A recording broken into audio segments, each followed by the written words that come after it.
Nabi Adam khususnya, Nabi Sid, Nabi Idris, Nabi Nuh. Pokoknya nabi-nabi yang awal itu adanya di Nusantara. Saya persingkat. Jadi Hijaiyah itu pengembangan daripada Aramaik. Aramaik itu pengembangan daripada Ibrani. Nah, Ibrani itu pengembangan daripada Sanskerta. Nah, kalau kita tarik lebih singkatnya, alfabet itu pengembangan dari Hijaiyah. Hijaiyah itu pengembangan daripada Sanskerta. Ya, kalau kita mengacu kepada Al-Quran bahwa kehidupan itu kan minal masyriq ilal maghrib. Ya. Kehidupan itu dari timur ke barat. Nah, yang satu fase dengan Rasulullah adalah Prabu Kertawarman. Karena Prabu Kertawarman ini lahir pada tahun 561 Masehi. Rasulullah lahir pada tahun 571 Masehi. Tadi sebelum kita mulai, kemarin saya ketemu dengan Kisantang juga ngomongin soal Nabi Adam yang sebenarnya turun di Nusantara.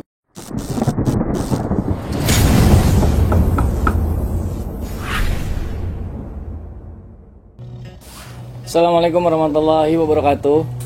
Alhamdulillahirrabbilalamin. Asyhadu an la ilaha illallah, asyhadu anna Muhammadar Rasulullah. Allahumma sholli wa sallim ala sayyidina Muhammad nuril zati wa sirri sarifi syada asma'i wa sifati wa ala alihi wa sahbihi wa sallim amma ba'du.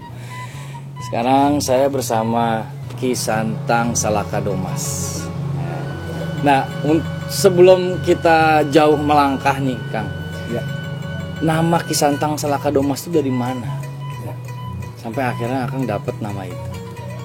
Ketika saya tapakur di makam Kisunda, kita pertama 1 malam, lalu 3 malam, lalu 5 malam.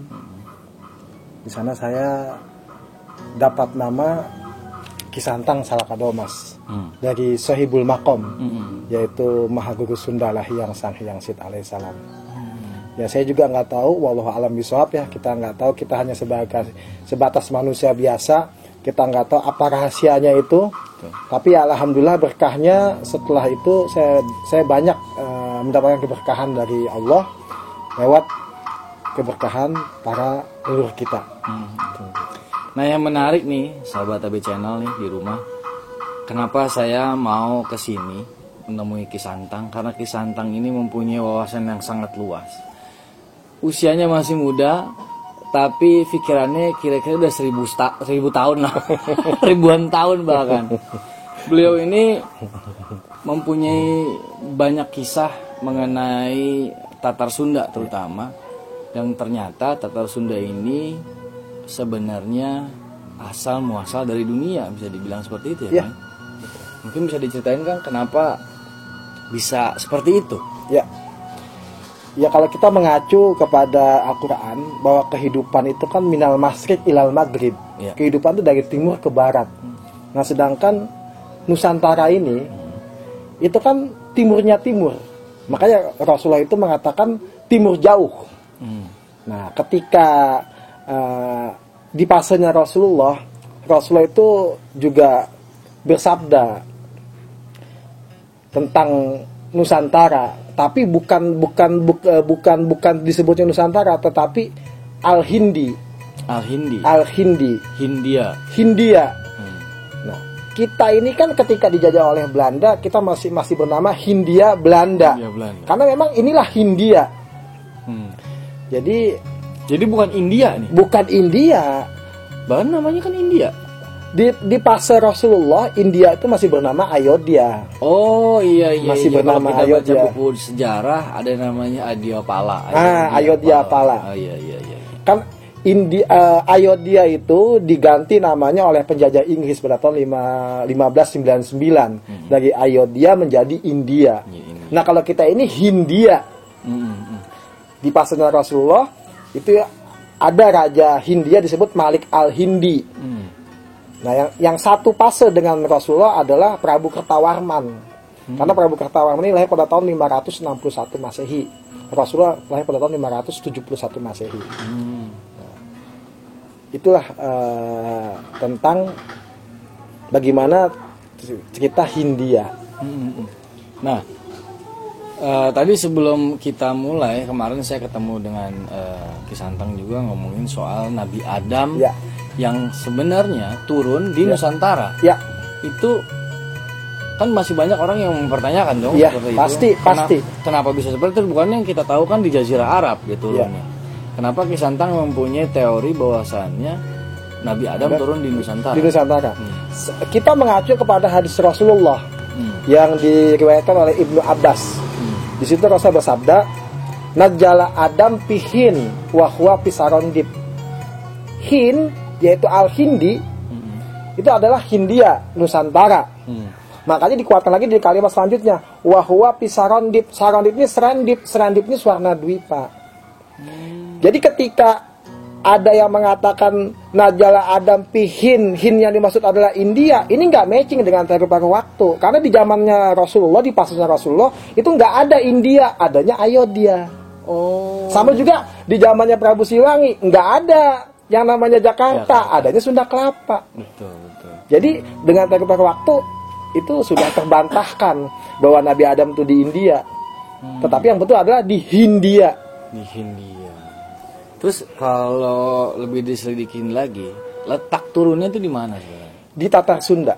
Karena di situ dilanjutkan pi Ausoti Serendip, di tengah-tengah Serendip. Nah, Ausoti Serendip ini saat ini adalah Tatar Sunda, Jawa Barat. Kalau kita mau meneliti lagi, nama Nabi Adam itu kan ismul laqab, nama julukan. Jadi nama-nama Nabi ini kebanyakan nama julukan, bukan ismul hakiki. Seperti Adam ini kan hadama. Ha itu unsur air, da itu unsur tanah, ma itu unsur angin. Jadi laki-laki ini kan unsur yang ketiganya yang dominan adalah unsur angin. Kalau wanita itu hadara. Ha itu unsur air, da itu unsur tanah, ra itu unsur api. Jadi unsur ketiga kita ini angin, unsur ketiga wanita itu api. Makanya di situ dikatakan bahwa agijalu qawamuna ala nisa, laki-laki itu lebih kuat dibanding wanita karena unsur ketiga laki-laki angin, unsur ketiga wanita api. Api kena angin mati. Iya. Ya kan? Api bisa dikalahkan oleh angin. Api itu bisa dikondisikan oleh angin, tapi angin tidak bisa dikondisikan oleh api. Sesuai dengan tadi yang Rasulullah katakan, agijalu qawamuna ala nisa. Laki-laki itu lebih kuat dibanding wanita. Itu sunatullah, itu nggak bisa dilawan itu. Dan kalau Kisantang bilang bahwasannya Nabi Adam itu sebuah nama julukan, nama aslinya itu Nabi Adam itu nama aslinya adalah Mahaguru Rasi Watu Gunung Rama Agung Sang Hyang Hadama alaihissalam.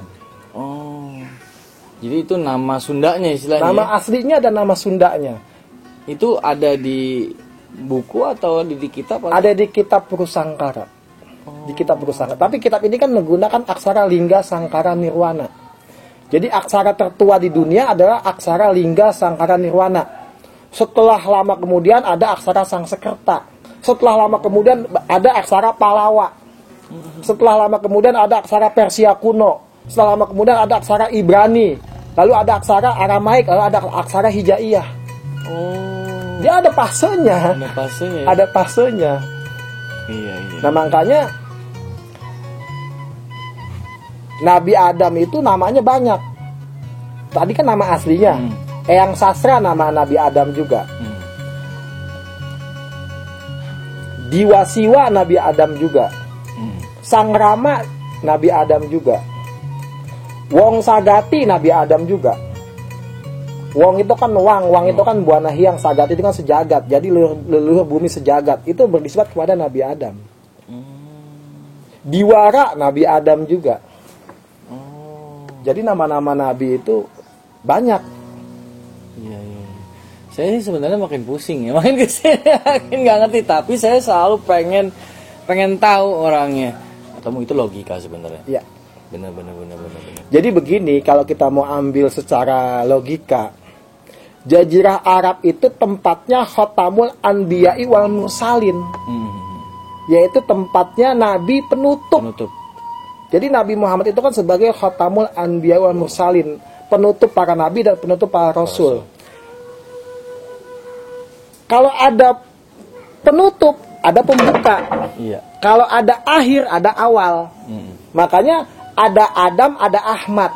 Ini kan Jazirah Arab ini kan tempatnya Nabi Ahmad, ya. Karena kan Nabi Muhammad itu kan nama aslinya Ahmad, ismuhu Ahmad, ya kan. Nah, cuma kalau Muhammad itu kan ismul laqab, nama julukan. Tapi di kitab Sunda juga ada nama Nabi Muhammad, yaitu Maha Guru Mulia Sang Hyang Mahamada. Mahamada itu Muhammad. Muhammad, karena Mahamada itu mim ha mim dal. Kan kalau kita mau lihat bahasa ini dari sisi bahasa ya, dari sisi bahasa. Bahasa itu kan berkembang. Betul. Bahasa dan aksara berkembang. Jadi kalau kita mau tahu, S itu dari sin itu dari sa. N itu dari nun itu dari na. Ini serapan ya, walaupun melewati fase-fase yang lama. Karena tadi kan kalau yang kita sebutkan aja tadi kan ada 7 bahasa yang dipakai untuk menulis kitabullah dan menulis suhuf. Begitu. Ini saya persingkat. Jadi Hijaiyah itu pengembangan daripada Aramaik. Aramaik itu pengembangan daripada Ibrani. Nah, Ibrani itu pengembangan daripada Sanskerta. Nah, kalau kita tarik lebih singkatnya, alfabet itu pengembangan dari Hijaiyah. Hijaiyah itu pengembangan daripada Sanskerta. Contoh misalnya alfabet N. N itu dari nun. Nun itu dari na. Alfabet L. L itu dari lam. Lam itu dari la. B. B itu dari ba. Ba itu dari ba. Ya kan? J. J itu dari jai. Jai itu dari ja. Makanya kalau Muhammad mim ha mim dal itu Mahamada. Dan artinya sama. Oh, artinya sama. Artinya sama. Nabi Muhammad itu bermakna yang sangat terpuji. Nah, Mahamada, Maha itu agung. Benar. Maha itu agung. Mada itu mahada, keagungan yang tinggi. Jadi Maha keagungan yang tinggi. Ya sama, ya sangat terpuji. Iya, benar. Mulai terbuka nih sejarah yang sangat-sangat baru nih dibuat saya ini. Dan balik lagi ke Nabi Adam. Ya. Mengenai Nabi Adam kan disebut tadi sama Kisantang bahwasannya dia adalah kisastra kan? Iya, yang sastra. Yang sastra itu kan kalau dibilang sastra itu kan berkaitan dengan bahasa. Iya, bahasa. Dan begitu banyak bahasa di dunia ini yang berbeda-beda. Betul. Berarti semua berasal dari Nusantara. Karena memang kan ini secara pendekatan ilmu bahasa ya. Nah, saya dengan menggunakan ilmu etnolinguistik berbasis aksara Sanskerta. Jadi ketika Nabi Adam itu pertama kali diajarkan oleh Allah itu ilmu bahasa. Sama seperti kita. Kita belajar bahasa dulu apa belajar aksara dulu? Bahasa dulu dong. Mama, papa, ya kan bapak. Nggak mungkin langsung nulis bapak. Bahasa dulu. Nah, begitu juga Allah mengajarkan kepada Nabi Adam. Itu bahasa dulu yang Allah ajarkan. Wa 'allama Adama asma'a kullaha. Langsung Allah yang mengajarkan kosakata kepada Nabi Adam. Makanya Nabi Adam itu yang ahli bahasa. Karena kenapa? Belajar langsung kepada Allah. Wa 'allama Adama asma'a kullaha. Makanya kita kadang-kadang ini suka ribut karena kita nggak paham bahasa. Ya kan? Kita nggak paham bahasa, kita salah paham. Karena kita nggak paham tentang bahasa itu. Padahal kalau kita paham bahasa itu pasti kita nggak bakal salah paham. Begitu juga tentang Nabi Adam. Nabi Adam ini ketika diturunkan oleh Allah ke muka bumi, itu kan di tempat yang paling tinggi. Karena kan kata-kata Nabi itu kan dari kata-kata Naba. Naba itu kan dari tempat yang paling tinggi. Nah, di fasenya Nabi Adam, ini di fasenya Nabi Adam ya, kita makanya mesti menggunakan kembali kepada teori-teori waktu. Di fasenya Nabi Adam, tempat yang paling tinggi di muka bumi itu bukan Gunung Himalaya. Kalau Gunung Himalaya kan 7.000 mdpl. Iya. 7.000 lebih lah, 7.000 lebih. Tapi di fasenya Nabi Adam, yang paling tinggi di muka bumi itu bukan Gunung Himalaya, tetapi Gunung Sunda Purba. Gunung Sunda Purba di mana? Gunung Sunda Purba itu ya tingginya 17.000 mdpl. Tapi Gunung Sunda Purba sudah meletus. Lalu setelah letusan itu terbuatlah kaldera. Dari kaldera itu terbuatlah danau purba. Lalu danau purba itu sudah meresap ke bumi. Jadilah saat ini kota Bandung dan Kabupaten Bandung. Makanya coba lihat secara geografi. Bandung dan kota Bandung itu dia tuh kayak mangkok. Karena dulunya itu adalah danau purba. Sebelum danau purba itu kaldera. Sebelum kaldera itu Gunung Sunda Purba. Ini sudah diteliti kok sama peneliti-peneliti asing bahwa memang dulunya itu adalah bekas gunung. Kalau kita mau lihat Gunung Toba Purba. Lalu saat ini kan ada Danau Toba kan? Danau Toba itu dulunya adalah Gunung Toba Purba. Meletus. Ya kan? Membuat kaldera, terjadilah danau. Nah, fase antara Gunung Sunda Purba dengan Gunung Toba Purba ini lebih tua Sunda Purba. Kalau dia danaunya masih ada. Kalau di kita udah jadi perumahan. Udah jadi perumahan, udah jadi kota Bandung dan Kabupaten Bandung. Iya. Itu begitu. Jadi anak-anaknya Nabi Adam, itu mau diajar Arab ya, karena dia udah bertemu dengan Siti Hawa di sana. Ya? Oh enggak. Makanya ada konsep di Nusantara itu kebomulih pakandangan. Apa tuh artinya? Kebomulih pakandangan itu Balik ke kandang. mulih pakandangan, pulang kampung. Jadi ketika Sayyidah Siti Hawa bertemu dengan Nabi Adam alaihissalam di Jabal Rahmah, ya dibawa kembali ke Nusantara. Nabi Adam itu kan beliau punya anak 40 berpasangan, 2 yang tidak berpasangan. Jadi beliau itu punya anak 82. 82 ya. 40 yang berpasangan, 2 yang tidak berpasangan. Nah, dari anak-anak Nabi Adam ini ada Qabil, ada Habil, ada Nabi Sid. Nah, nubuah ini kan turun ke Nabi Sid. Nah, Nabi Sid ini yang pertama kali rasi yang menjadi ratu. Maksudnya gimana tuh? Nabi Sid itu di fasenya Nabi Adam setelah Nabi Adam sepuh, setelah Nabi Adam tua, beliau menjadi rasi. Rasi itu sebetulnya aslinya itu bisa dimanakan Rasul. Utusan Tuhan, ya kan, utusan Tuhan. Lalu dia menjadi ratu, menjadi raja tunggal maharaja. Nah, tapi Nabi Adamnya masih ada, maka Nabi Adam disebutnya Rama. Rama itu orang Sunda, orang Jawa bilang bapak itu kan Rama. Ya. Nah, Rama ini sebetulnya siloka daripada sastra maha.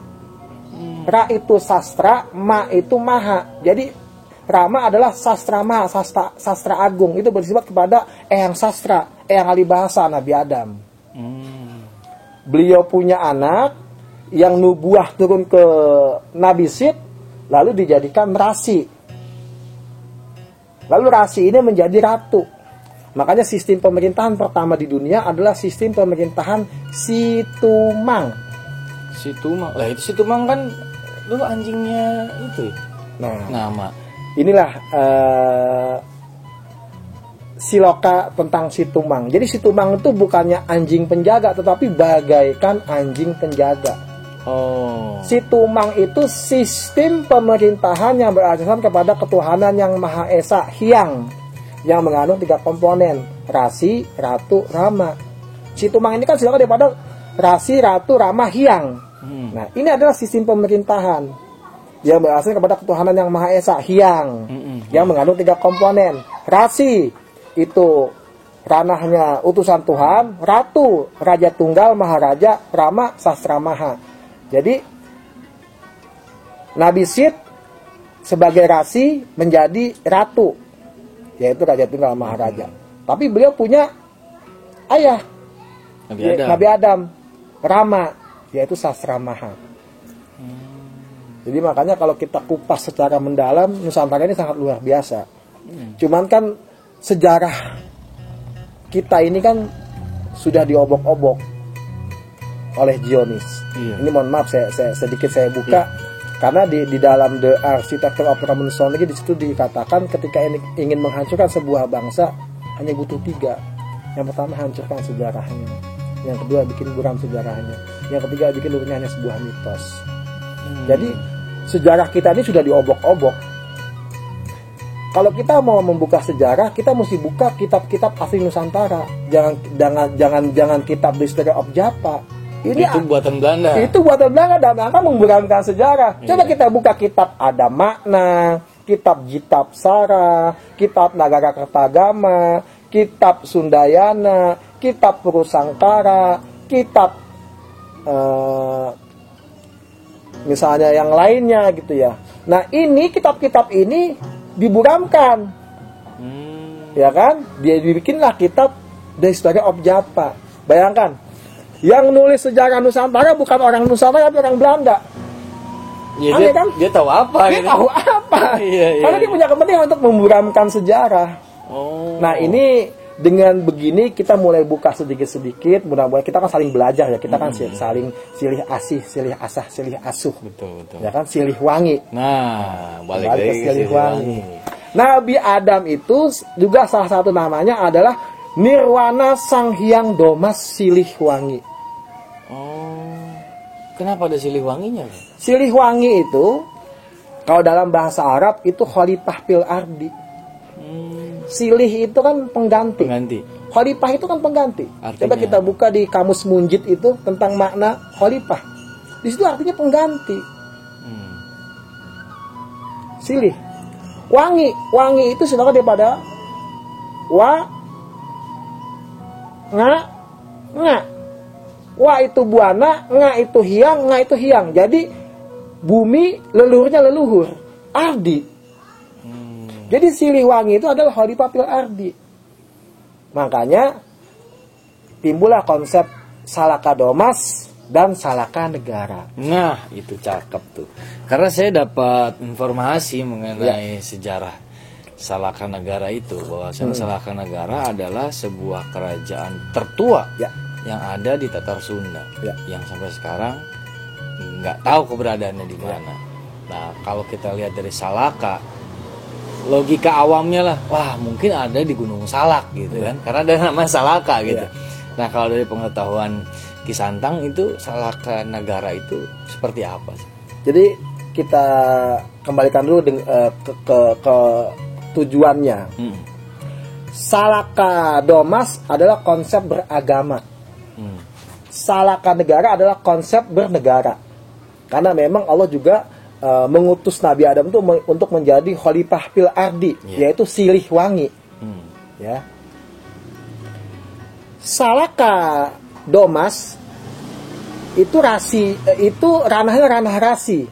Kalau sekarang disebutnya ulama. Kalau Salaka Domas, Salaka Negara itu ranahnya umaro, pemimpin pemerintahan. Nah, kalau Salaka Domas ini mengacu kepada Suhub Sid.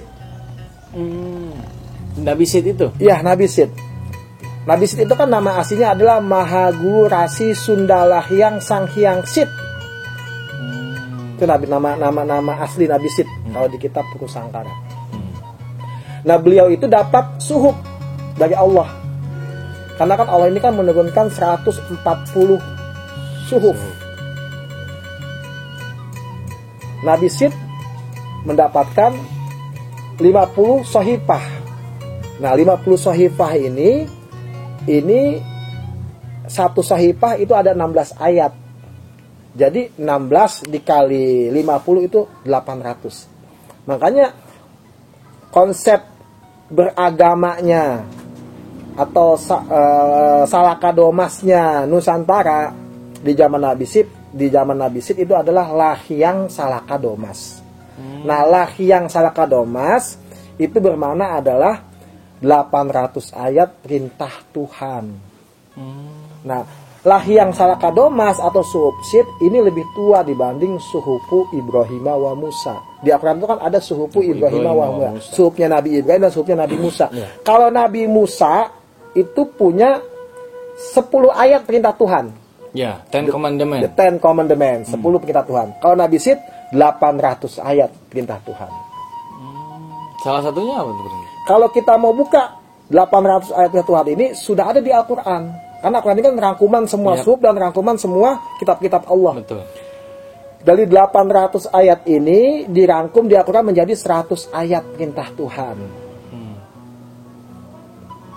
Kalau di Al-Quran tuh ada taatilah Allah, taatilah Rasul, dan taatilah pemimpin kalian.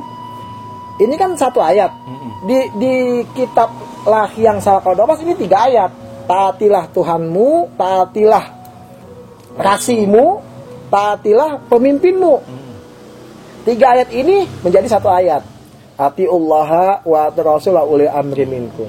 Makanya dari 800 ayat menjadi 100 ayat karena dirangkum. Dirangkum. Tuh begitu. Wow.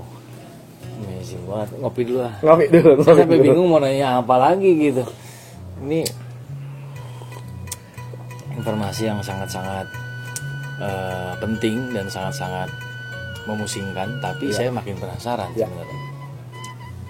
Kan kita tahu ada yang namanya Arca Domas. Ya. Nah, kalau tadi Salaka Domas ada 800 ayat, artinya kalau Arca Domas sendiri itu apa? Nah ini, jadi sebetulnya Arca Domas itu adalah Salaka Domas. Jadi Salaka Domas itu Arca Domas. Arca itu bukannya patung, Arca itu 800. Oh, artinya Arca itu Artinya 800. 800, bukannya patung. Oh. Disitulah tempat Salaka Domas yang menjadi Salaka Negara. Makanya Salaka Negara pertama ya Gunung Salak. Oh, emang ada berapa fase Salaka Negara itu? Salaka Negara itu sesuai dengan siklus Nusantara. Siklus Nusantara itu kan ada Madya pusat, lalu ada Purwa timur, lalu ada Daksina selatan, lalu ada Pasima barat, lalu ada Kaler yaitu utara. Nah kalau di dalam Al-Quran itu disitu dikatakan tilkal ayyamu nudawiluha bainan nas. Ya. Kalau di dalam Islam itu kan konsep sunatullah, Allah di situ dikatakan tilkal ayyamu nudawiluha bainan nas. Keadaan manusia itu berputar bagaikan rodaban. Ini siklus kehidupan. Nah, di Nusantara juga ada siklus kehidupan, yaitu Purwa, Daksina, Pasima, Utara atau Kaler. Timur, Selatan, Barat, Utara. Tinggal kita lihat Madyanya di mana. Madya itu pertama, pusat. Pusat dari si Salaka Negara. Salaka Negara, yaitu Gunung Salak. Kan kalau di Salaka Negara menurut sejarah kan ada namanya Mbah Tirem apa Mbah? Akitirem, Akitirem. Kabulur Mulia. Nah itu siapa? Beliau itu Salaka Negara fase Pasima. Pasima itu barat. Barat. Pertama berarti itu. Bukan. Itu fase setelah Purwa, Purwa Timur ya. Daksi, baru Pasima. Oh. 3 ya. Iya. Tiga. Beliau itu jatuhnya jadi fase keempat. Keempat. Karena kan ini Madya. Madya tengah. Madyanya Oke. pusatnya tengahnya Iya. ini Gunung Salak. Lalu ke Purwa. Purwa itu ke Mahagurasi Agung Kusuma Ajar Padangi, situs Gunung Padang. Oh. Makanya kita bisa lihat antara situs Gunung Padang dan situs Arca Domas itu bangunannya sama persis. Yang membedakan situs Arca Domas itu lebih sederhana karena lebih awal.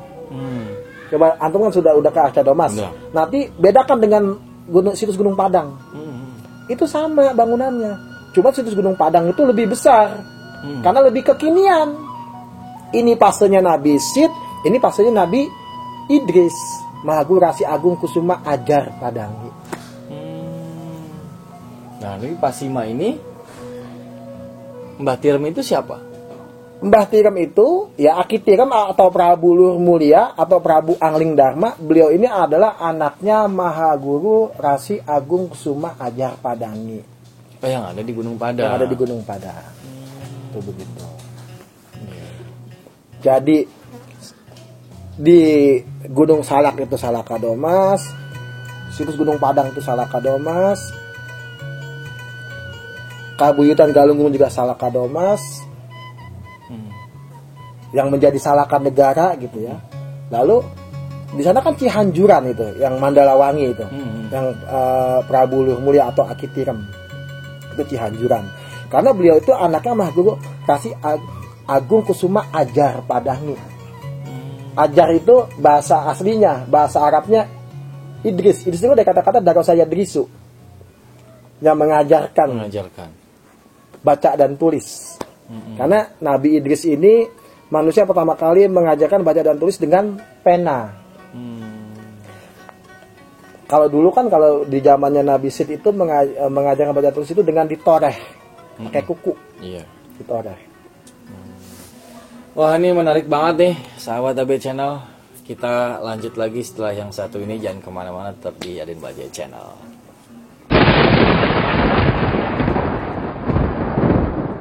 Oke, balik lagi di Adin Bajai Channel. Ini masih bersama Ki Santang Salakadomas.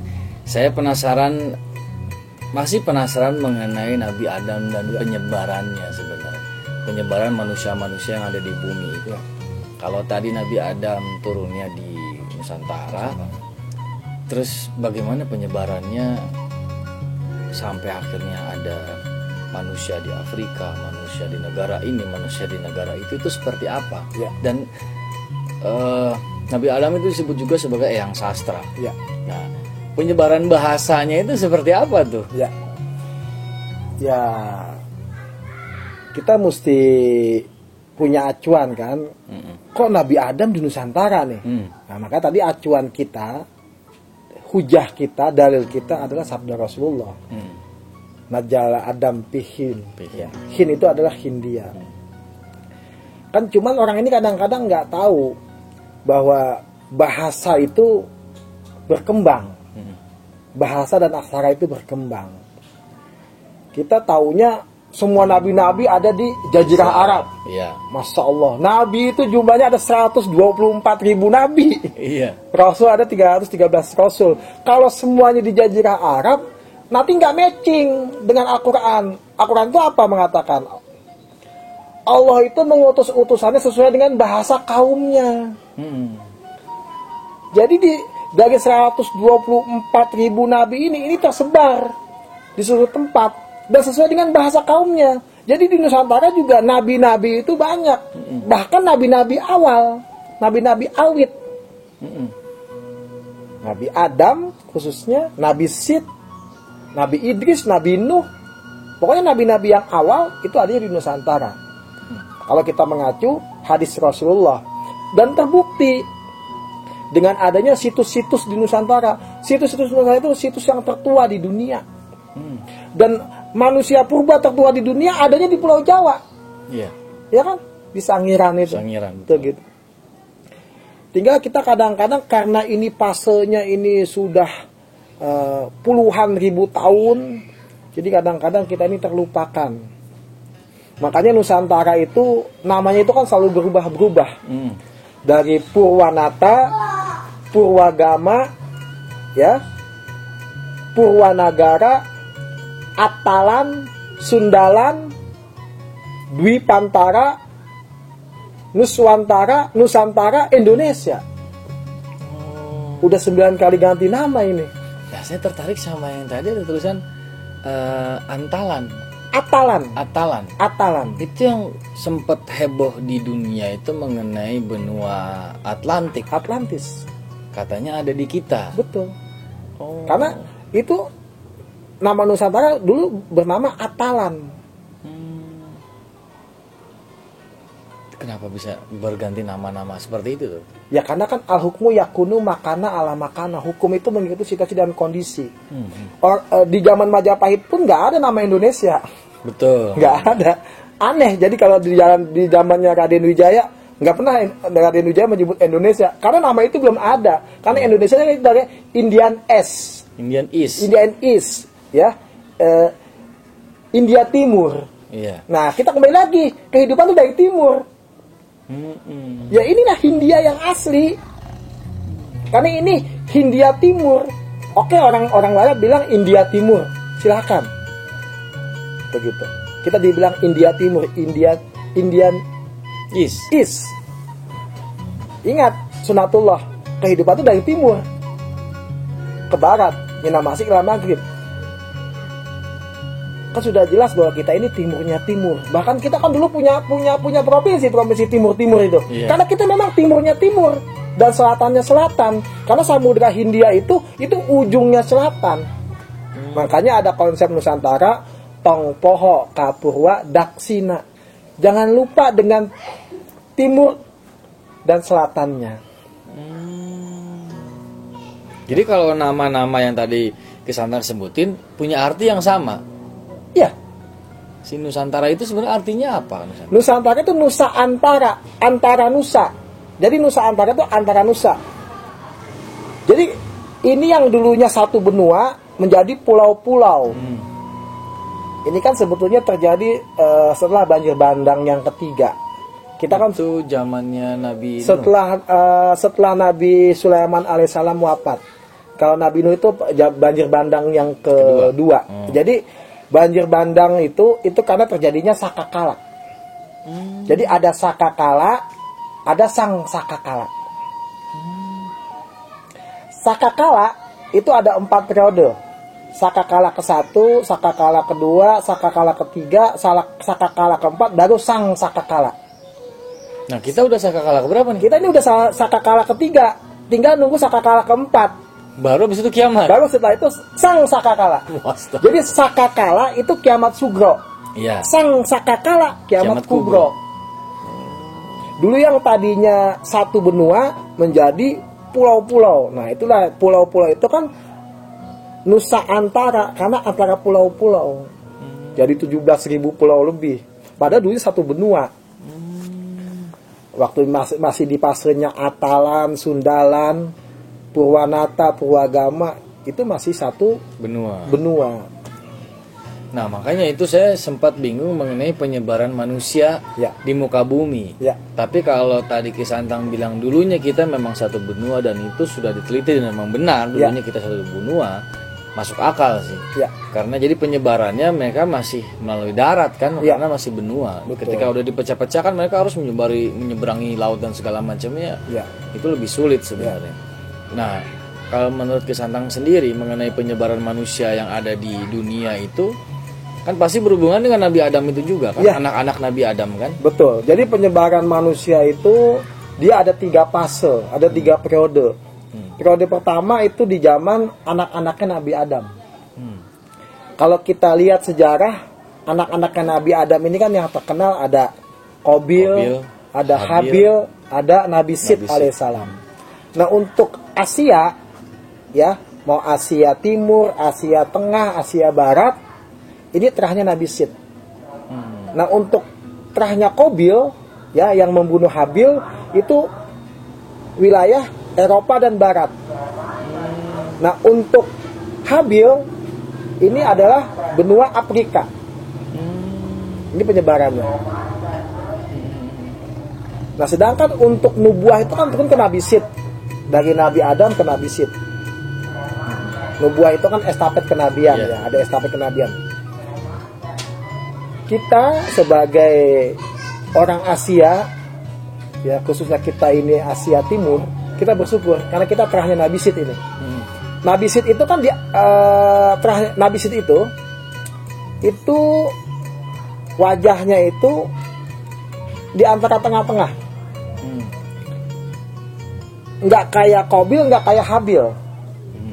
Tengah-tengah. Jadi jelek banget enggak, ganteng banget enggak. Iya. Tapi kita untung. Arab banget enggak, Eropa banget enggak. Enggak. Kita untung di tengah-tengah. Khairul mas'alatin awsatuha. Sebaik-baiknya masalah yang tengah-tengah.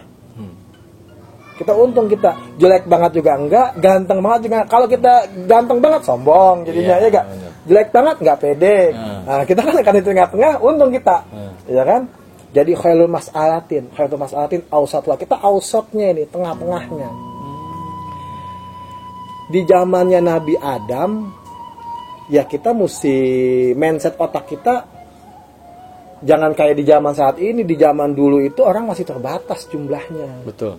Iya, makanya kadang-kadang kalau kita tuh nggak bisa memainkan waktu, nanti kita bisa nggak masuk logika. Ya di zaman Nabi Adam ya orang masih bisa dihitung, belum ada sensus penduduk, karena masih bisa dihitung pakai tangan. Nah, makanya Nabi Adam itu kan karena langsung yang mengajarkan Allah, dan ilmu pertama yang diajarkan oleh Nabi Adam, oleh Allah kepada Nabi Adam itu ilmu bahasa. Makanya Nabi Adam disebutnya yang sastra, yang ahli bahasa. Disinilah untungnya kita punya tokoh-tokoh Nusantara yang banyak menguasai bahasa dunia. Iya. Pak Soekarno, bayangkan, banyak menguasai bahasa dunia. B.J. Habibie, Gus Dur, semua pokoknya pemimpin-pemimpin Nusantara itu banyak menguasai bahasa dunia. Kenapa? Karena eyang sastranya adanya di sini. Dan bahasa itu tidak sesimpel yang saat ini. Dulu itu bahasa itu dibungkus. Makanya semua tempat itu mengandung makna. Kayak Karawang. Karawang itu Karawang, sastra buana hiang. Ka itu menuju, sastra ini yang sastra, buana hiang ini leluhur bumi. Kalau orang Sunda bilang manusia itu kan wang, orang Jawa wong. Karena wang itu buana hiang, leluhur bumi. Diadopsi ke bahasa Jawa menjadi wong. Karena dia ini leluhurnya bumi. Nisbatnya kepada Nabi Adam. Makanya kayak sebutan semalam kita sempat ngomong mengenai Kang dan Mas. Ya. Kenapa ada orang Jawa nyebut Kang juga, orang Sunda nyebutnya Kang juga. Ya. Sebenarnya Kang itu juga sebenarnya ada maknanya. Ada maknanya. Kang itu kan kahiyang, calon leluhur. Mas itu kan mahasa, pemimpin makhluk agung. Coba kita lihat nama-nama anak Nabi Nuh. Anak Nabi Nuh itu kan ada 3. Sam, Ham, Yapis. Ya kan? Begitu. Ini nggak taunya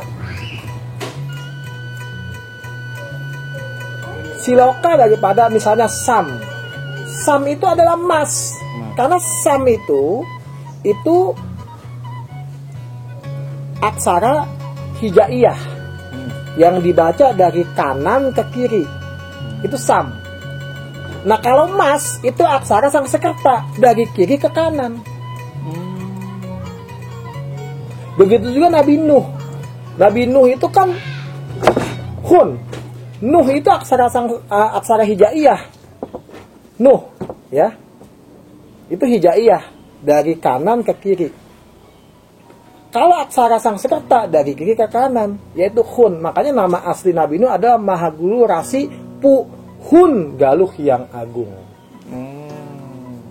Karena aksara itu aksaranya, aksara Sangsekerta. Oke. Nih nanti Nabi Nuh kita akan bahas lagi lebih lanjut nih. Kita fokusin di Nabi Adam dan Nabi Sith sebenarnya. Nah, balik lagi ke Nabi Adam dan penyebarannya sampai akhirnya turun nubuatnya ke Nabi Sith.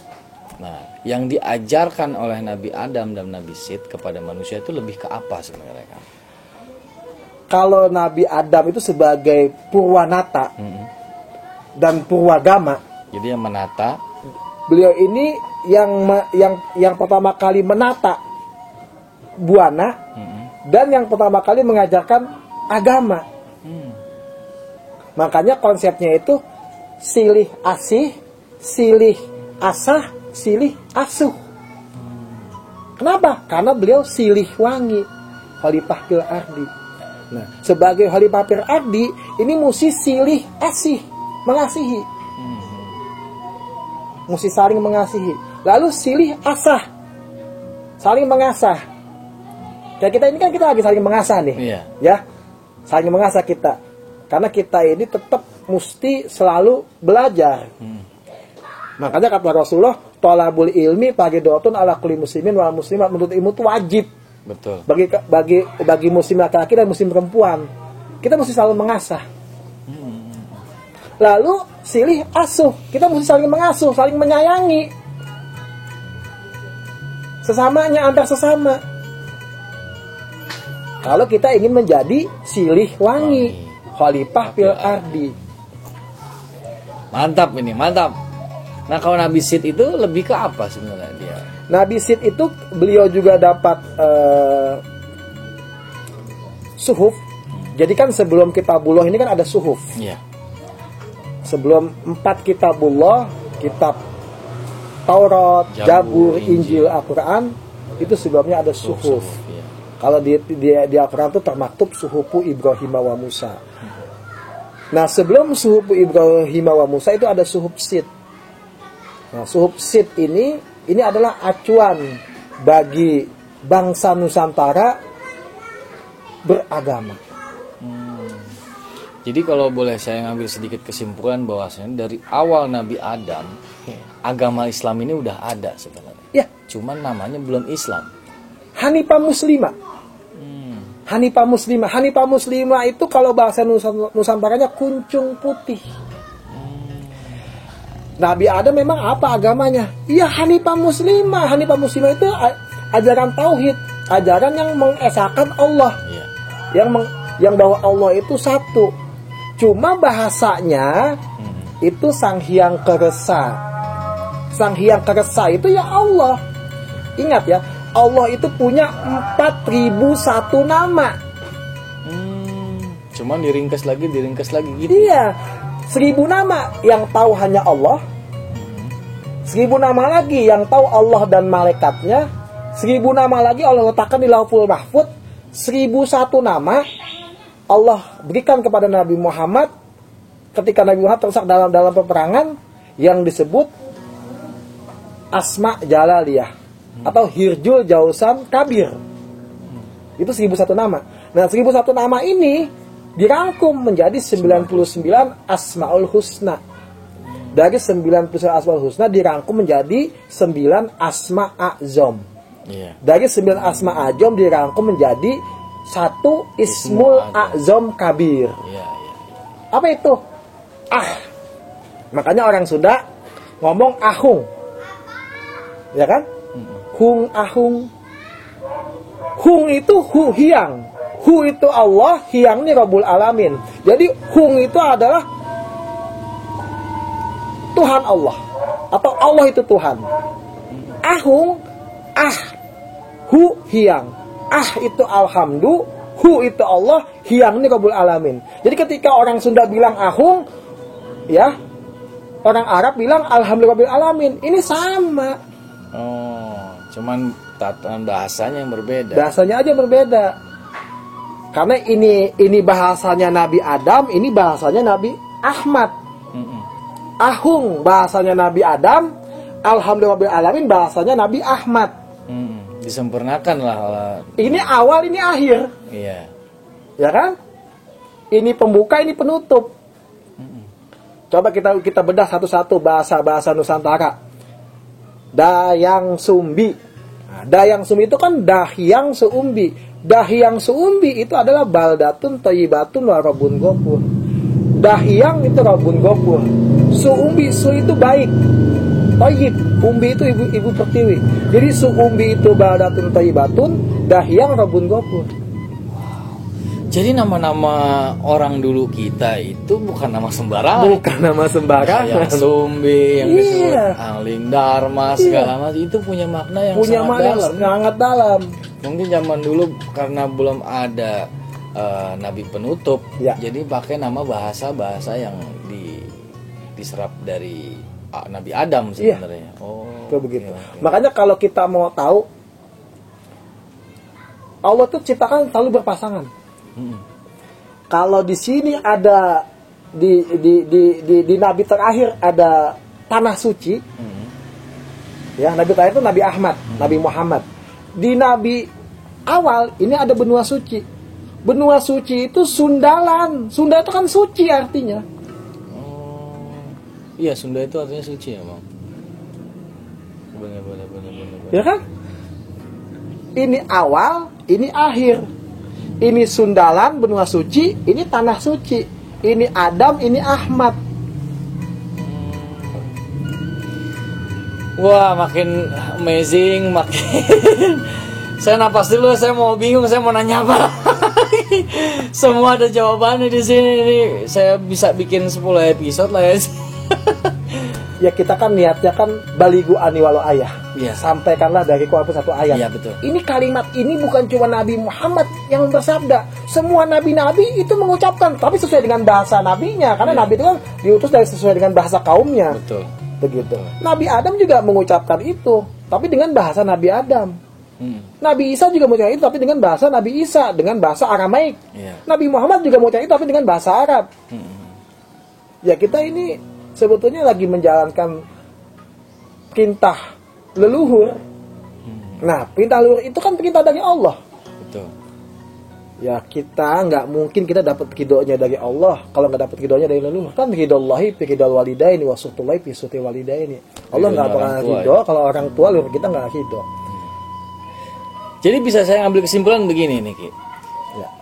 Nusantara adalah peradaban tertua di dunia. Ya, sepakat. Dan itu betul. Nggak salah, sangat betul. Iya. Dengan ini seperti kita lihat ya di samping-samping sini ada banyak banget pusaka dan segala macam. Ini berasal dari, nanti kita jelasin di episode yang lain mengenai senjata-senjata ini, sangat berkaitan dengan cerita kita mengenai peradaban tertua di dunia, yaitu kita. Malah ini bukti-bukti sejarah yang ada di nyata nih. Ini semua nyata dan bisa diteliti dengan baik di sini.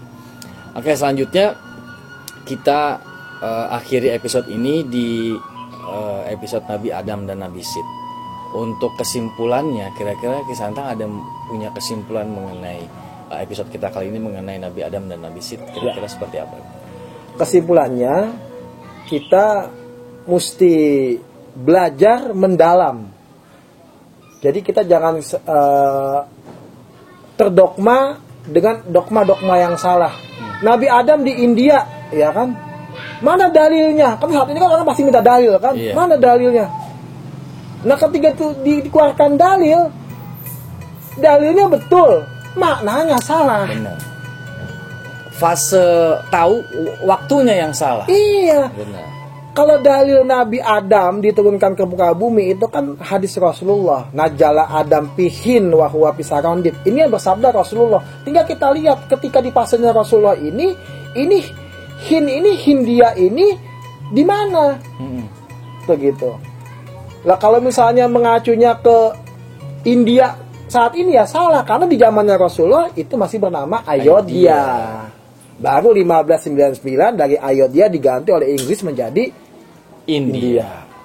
Itu yang kita mesti selalu ingat. Dan yang kedua, nama-nama nabi itu adalah ismul laqab, nama julukan. Semua nabi itu ismul laqab kebanyakan, mayoritas kebanyakan. Nabi Hidir itu kan hijau. Hidir itu artinya hijau. Hijau. Begitu. Balia bin Mulkan, ini namanya masih julukan juga. Beliau ini Balia, raja air. Mulkan ini karena beliau keturunan Muluk, yaitu Ratu Galuh Purwa, yang disebutnya Sam kalau bahasa Arabnya. Kalau bahasa Nusantaranya Mas. Makanya seneng, untung belajar Mas. Oh itu bahasa pemimpin makhluk agung. Begitu. Ya itu yang mesti kita tahu. Dan juga kita jangan kita mengacu sejarah dengan kitab yang bukan orang Nusantara yang nulis, apalagi yang nulis itu penjajah. Saya juga mohon kepada pemerintah, kalau bisa jangan mengacu di akademisi itu, di Sivitas Akademika mengacu kepada kitab The History of Java. Itu kitab pemburaman sejarah. Kalau bisa nggak usah dipakai itu. Benar, sebenarnya itu bisa dilogikakan sama kita bahwasannya sebuah sejarah negara kita, tapi yang nulis orang luar itu udah salah. Udah aneh kan? Itu udah aneh. Yang tahu sejarah ya kita, yang harus nulis ya orang kita. Karena kita yang mengalami fase itu. Iya. Loh, jangankan sejarah, alamat aja nih misalnya di gang saya nih. Ya kan? Ada orang nggak tahu, Pak, maaf Pak. Kang Aden di mana ya rumahnya? Maaf. Saya nggak tahu karena saya bukan orang sini tuh. Nanya alamat aja kalau bukan orang sini nggak tahu. Ini bikin sejarah. Udah gitu kita percaya lagi tulisan dia. Itu jangan sampai. Nauzubillah. Ya, makanya semoga ini episode kali ini bisa menjadi sebuah wawasan baru buat teman-teman Aden Baja di rumah mengenai sejarah Nusantara. Semoga bisa menjadi pelajaran yang baru, dan makanya ingat selalu, saya selalu ingat apapun yang saya lakukan ketika saya menguak sebuah sejarah, saya selalu mengingat bahwasannya ayat yang turun pertama aja Iqra, baca. Suruh baca lingkungan kita dan sejarah kita tuh seperti apa gitu. Iya. Kita harus kulik lebih dalam lagi. Oke, terima kasih banget nih Ki Santang, Ya, udah sama-sama. ngasih informasi ke kita tentang sejarah Nabi Adam dan Nabi Sith yang ada di Nusantara. Nanti nextnya kita akan ngebahas lebih dalam lagi dengan Ki Santang di episode yang lainnya. Jangan kemana-mana, tetap di Adin Bajai Channel. Assalamualaikum warahmatullahi wabarakatuh. Waalaikumsalam warahmatullahi wabarakatuh.